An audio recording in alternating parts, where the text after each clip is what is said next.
Hello, thanks for joining me today.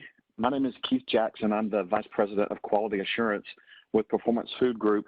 I've been asked by our amazing Performance Food Service marketing team to put together a webinar for our amazing customers who are getting ready to reopen after this coronavirus craziness.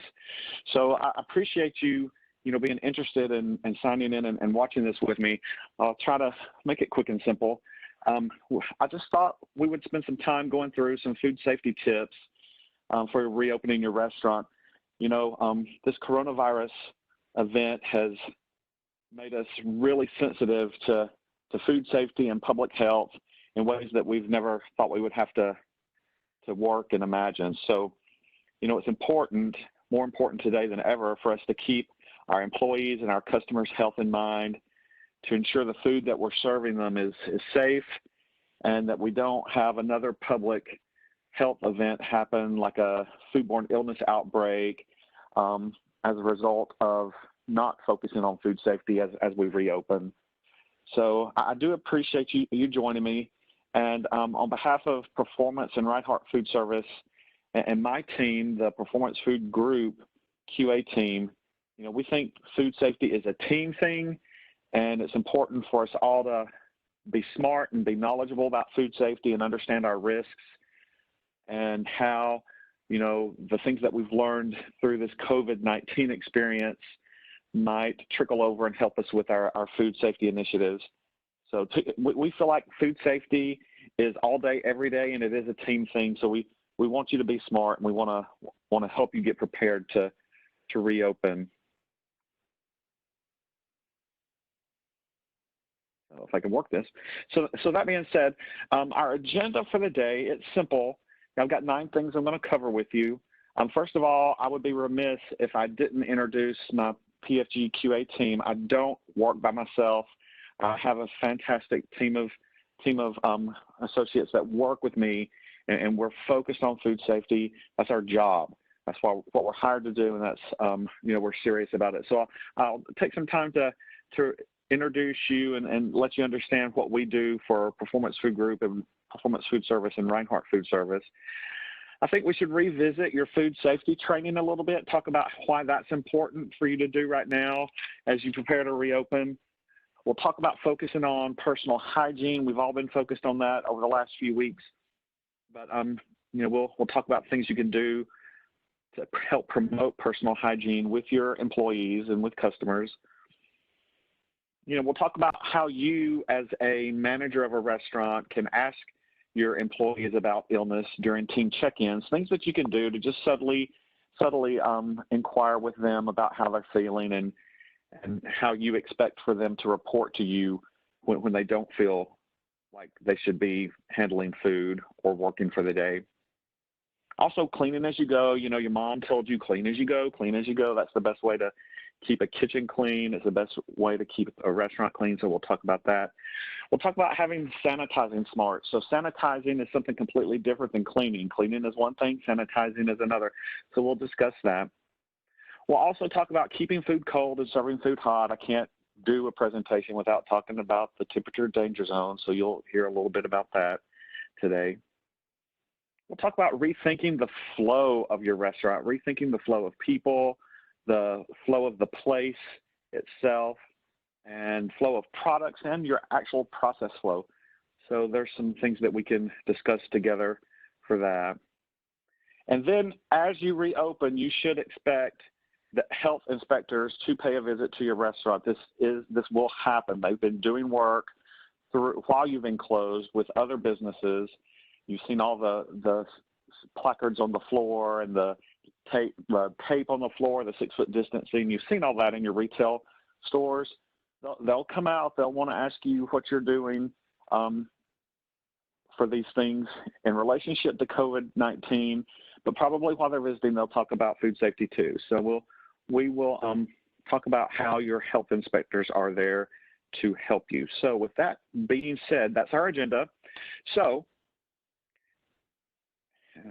cannot get this to advance, so let me just try. Oh, there we go. Oops, sorry. First time doing this, so just please forgive me for the technical glitches. So about my QA team, we are a small but mighty team. There's 8 of us. We are food science nerds. I'll just say that. I'm a microbiologist. You know, we all have science degrees. We've all worked in laboratories. We've all spent our time and our careers in food safety. So we know a lot about food safety, and, you know, we're small, but we're effective. We also have worked with restaurants like yours. Some of us have worked with big restaurant companies, multi-brand companies, national companies, global companies. So we've got experience with those types of food service establishments, if you're one of those. And we've also got experience working in food manufacturing. So we know about food processing and HACCP and how to produce food safely. Usually the quality assurance team and the food safety team is always behind the scenes. We never usually step up to the front. You know, marketing doesn't call on us and say, hey, can you do that safe food marketing for us? We don't get to do that kind of stuff usually, so that's why I'm excited about doing this for you today. We're almost always behind the scenes, but we're behind the scenes working all the time, every day, because, you know, food safety is important. We are HACCP instructors. We do teach HACCP. You all are aware of HACCP and what that means. So we all have those credentials and do that. And we also are members of the Conference for Food Protection. So why is that important to you? So the Conference for Food Protection is a nonprofit group of industry experts, restaurant industry experts, food manufacturing industry experts, academic people from universities, big food science universities, and people from the FDA, USDA, CDC, all participate in the Conference for Food Protection to write the U.S. food code, the FDA U.S. food code that you all are trained to and have to abide by every day when your restaurants are open. So we all participate in CFP, the Conference for Food Protection. We all know the food code. We know the new rules that are being proposed to be put into the food code, and we participate with that group quite intensely. I'm on the board, and we all do things with the Conference for Food Protection because we know it's a very important organization, and that food safety is a team thing. So it takes industry and academia, the scientists, and the regulators to make food safety work. So that's my team. And here are the tips that we would give you as you begin to reopen. So first, we would say you probably need to revisit your food safety training. So specifically, you should revisit your Food Protection Manager Certification Training, FPMC. You've got your ServSafe certificates on the wall. We've seen those.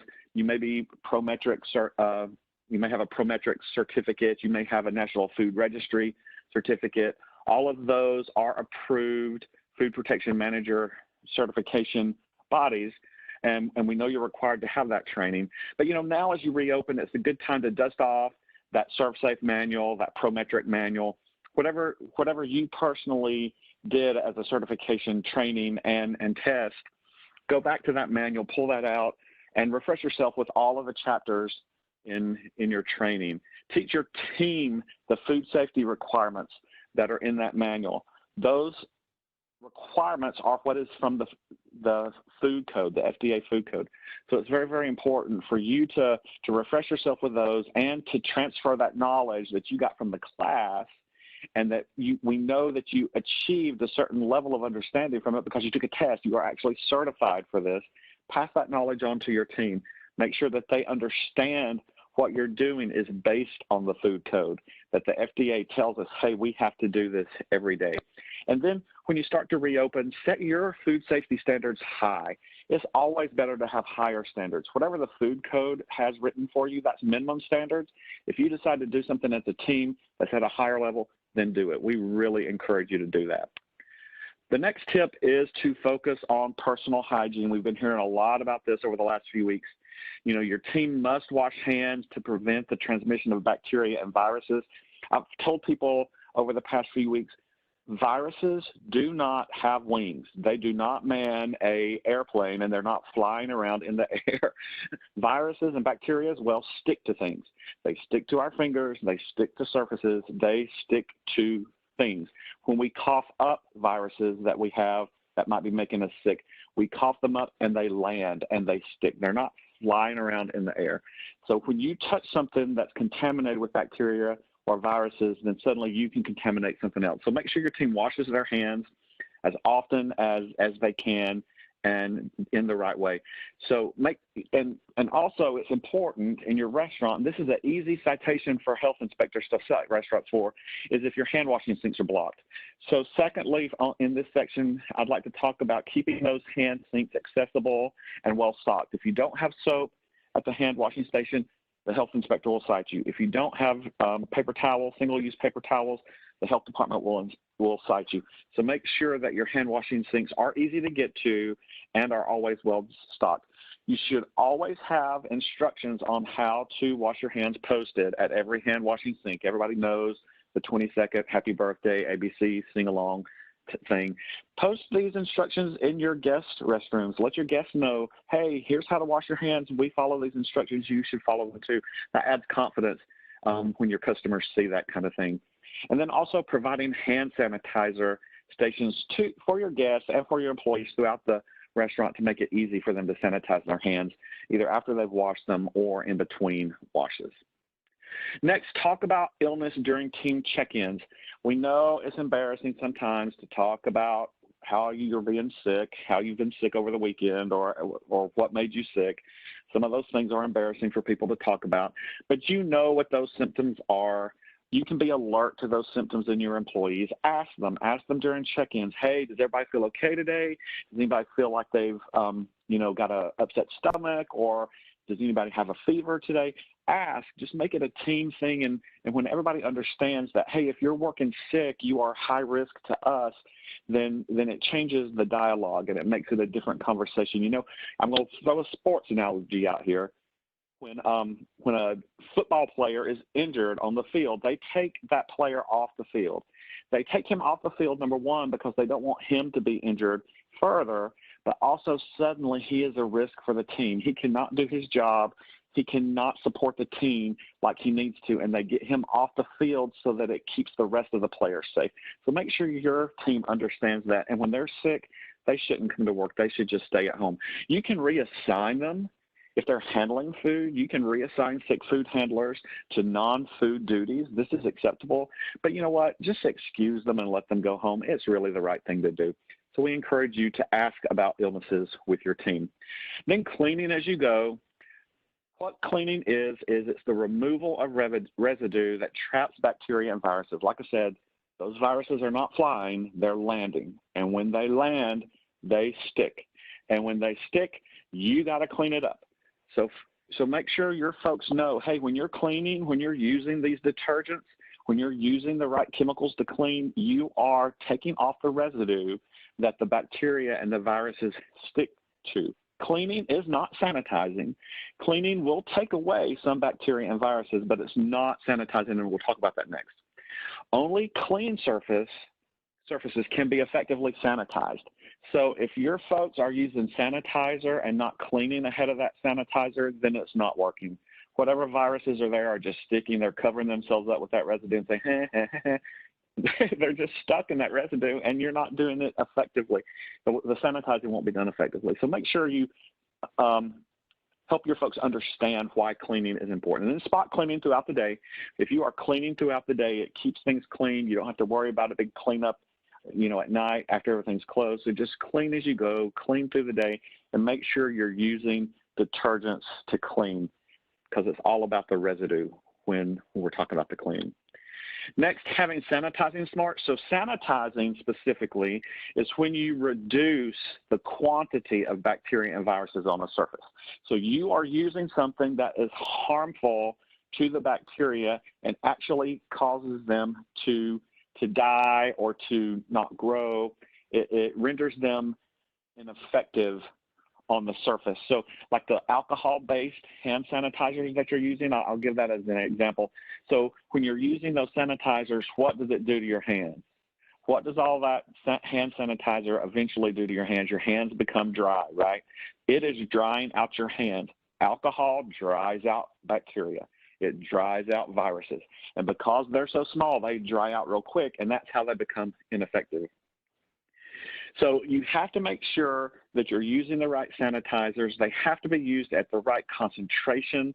There's an amount of contact time that's important to follow when you're sanitizing, and you must do your sanitizing on clean surfaces.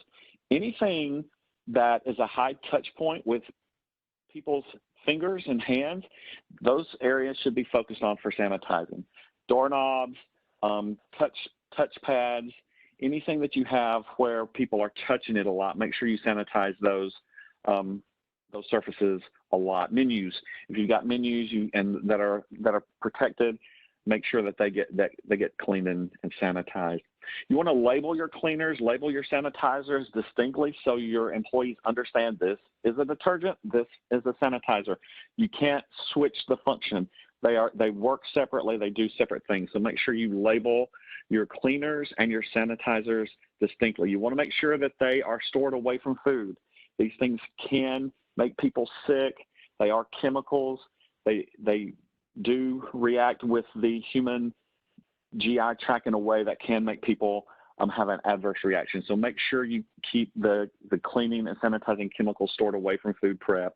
And then spot sanitize as you go. If you're spot cleaning, you might as well spot sanitize, and then that way your restaurant's always clean. Next, we will talk about keeping cold food cold and hot food hot.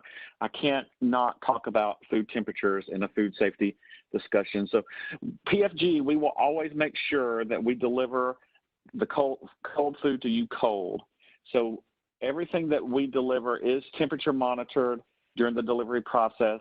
And when we hand the food products off to you, we want you to keep them cold too. So keeping food cold before it's prepped is very, very important. This is what reduces the growth of potential bacteria in food. So food is not sterile. Food is not, it's not it's not a sterile product. It has bacteria on it. So you want to prevent whatever bacteria is in that food from growing to higher numbers on it. And to do that, to properly prevent that from happening, you have to keep it cold. Also, if you're serving food hot, make sure you get it to the right cooking temperature. That's the thermal step that kills the bacteria and the viruses in the food.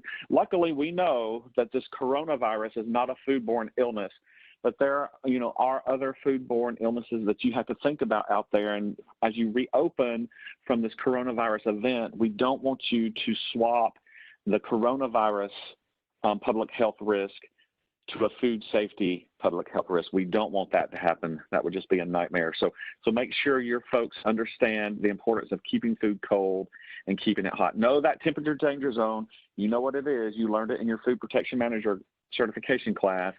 Teach your folks that. And if you're using time for public health control instead of temperature, then make sure you follow it and discard that food after it's expired. When you put a timestamp on food and you're not going to temp check it, you're basically saying when it gets past this time, we are going to agree to throw it out. So just make sure that happens. Next, this is the rethinking slide. So we're going to spend some time here talking about things that you need to rethink with your people, with your place, with your product and your process. So, we're all being prepared for personal protection. We've seen the face covers. We know that they're coming in some jurisdictions they're required. So make sure that you are helping your folks understand how to wear personal protection effectively. You have to cover both the nose and the mouth. It can't, your face cover can't drape below the nose. It shouldn't be pushed up over the mouth. So make sure that those things are in place. Social spacing is going to be important. We know that you're probably reopening up to requirements to keep guest counts to a minimum and to have tables at a certain set distance. So make sure that you follow whatever your health departments are telling you to do in terms of social spacing. In terms of employee spacing, you want to make sure that employees have enough room to do their work so that they're not standing elbow to elbow. Try to space people out and allow that social space to protect us all from transmitting any virus, anything that can come out and land, right? Then one-way people routes. So consider having a single entry and a single exit point at your restaurant. So if customers come in one door, let them go out another door. It won't hurt if you want to just put directions, take directions on the floor. People are getting used to that from the retail world. You've seen in your grocery stores probably the one-way aisles now that they've instituted. You can do the same in your restaurants. It would be easy. And at this point, people are ready and prepared to follow that kind of rerouting process. Condiment service. So this is kind of a weird subject for me because I like my condiments on the table. I like having access to that. But some people are going to be concerned about ketchup and salt and pepper shakers that remain on the table. So there are things you can do to correct for this and to make your customers feel comfortable about it. So you can consider using single service condiments, but the idea I like is condiment service. Bring the ketchup to the table, offer ketchup as a service item, offer soy sauce as a service item. That gives your employees another touch point with the customers, and it makes your customers feel like, oh, wow, this is really above what everybody else is doing. And you get that ketchup bottle back to the kitchen, you can have it wiped off, and you know that it's not contaminated with anything. Doorless bathrooms, I'll talk about that for just a second. So this seems kind of weird, and this would be something that would take some money to do in most restaurants.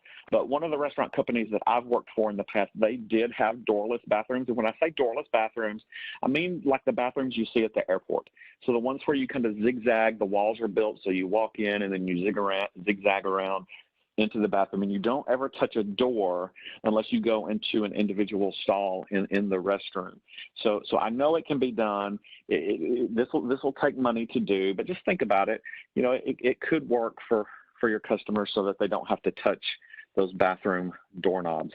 Kids areas are probably going to stay closed for a while. You're probably going to have to come up with some sanitation protocol and frequency in those kids areas to demonstrate to your health inspectors. They're probably going to limit the number of kids that are allowed into these areas, which is not going to be fun for the kids or the parents. So just think ahead about the kids areas. If your restaurant does have a designated child area for them to play, then just think about that ahead of time. And then new technology. You've all been using new technology throughout this, online ordering, for those to-go pickups. You've been using it. You may have instituted online menus where people can come in and look at the menu on their mobile phones. That's great. That way you can update the pricing, update the menus, change things, and you don't have to reprint menus. So we're in that age of new technology. Think about the technologies and how you can use that to help in these public health situations. And then last, know that your health inspector is on your side. They are coming to visit your restaurant. They are. So in order to be prepared for that, you should conduct a pre-opening self-inspection. Do that yourself. Prepare your team for that health department visit. Just tell them, hey guys, they're going to come. They're going to look for our social distancing practices. They're going to look for our sanitizing stations to see what we're offering. They're going to look to see if we've got personal protection equipment in place, if we're wearing face covers when we need to. So just make sure that your team is prepared for that. But since the inspectors know you've probably been closed for a while, you will need to survey your restaurant and look for key things that inspector is going to look for. So make sure that you discard food that was opened or prepped before you closed.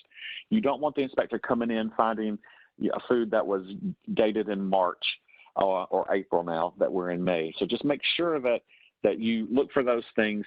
The bacteria have been growing just since you've been closed. They don't stop growing. So if there's bacteria in food and it becomes dangerous during the time that you've been closed, you just need to go ahead and discard it. And also watch the best by dates on food. Now, one thing I'll add here that's unique to this time period because of this event is that the USDA and FDA both have become a little bit more lenient about the best by dates on food. So if you've got food that is either approaching its best by date or maybe has passed the best by date by a little bit, you may want to check with the supplier of that food to see if there has been a shelf life extension on that food. Your distributor might know, so check with your distributor. You can ask your sales guys. They can they can call my team. We've been collecting all of the shelf life extensions for the products that we provide customers from the suppliers. So we have a level of understanding of what those extensions are, how much longer past that best by date the suppliers have given to us, and this is all USDA and FDA approved. So just watch it. Your health inspectors will probably be aware of that, but they'll be looking for expired food, so just make sure you check the best by dates. Actively listen when your health inspectors are talking to you. They're there to do a job. We pay their salaries. They actually work for us. So just see what they see and write it down and listen and just be an active participant when they're there. They've got a lot of restaurants they've got to visit and cover as restaurants reopen, but they're there to help. And you need to realize that. And just ask as many questions as you can. Ask them about food safety. Ask them about the coronavirus and the risks there. Very, very different. Again, coronavirus is not a foodborne illness, but there are foodborne illness things that we should be thinking about during this time of reopening. And then just thank your inspector. These folks, they work hard. They are working every single day, and their job is to protect us. I consider them as frontline employees. They do work for us, and they are there to help. So just thank them and let them know that you care. So that's the end. I made it through the agenda. I just want to thank you for feeding us, and I just want you all to stay safe. We're going to do the same. We're going to continue to get food to you on a daily basis. We want you to open your restaurants and feed your customers. Make them happy, make them healthy, be the rock stars that you are. And if you have any questions or concerns from a food safety perspective that come up in your mind, ask your health departments, call your health departments about it, call your PFG salespeople. Your PFG salespeople know my team. And because they know my team, if you have a question, they can funnel that question up to me and my team. So don't be afraid to ask your sales folks food safety questions. Don't expect them to know all the answers, but one of my professors in college told me once, you don't have to know everything as long as you know who knows. And your sales team, they know my team, and if you have a question, they will get that to me. So I hope this hasn't bored you too much. I hope you're ready to open up and just go out there and feed people and be safe. Thank you so much.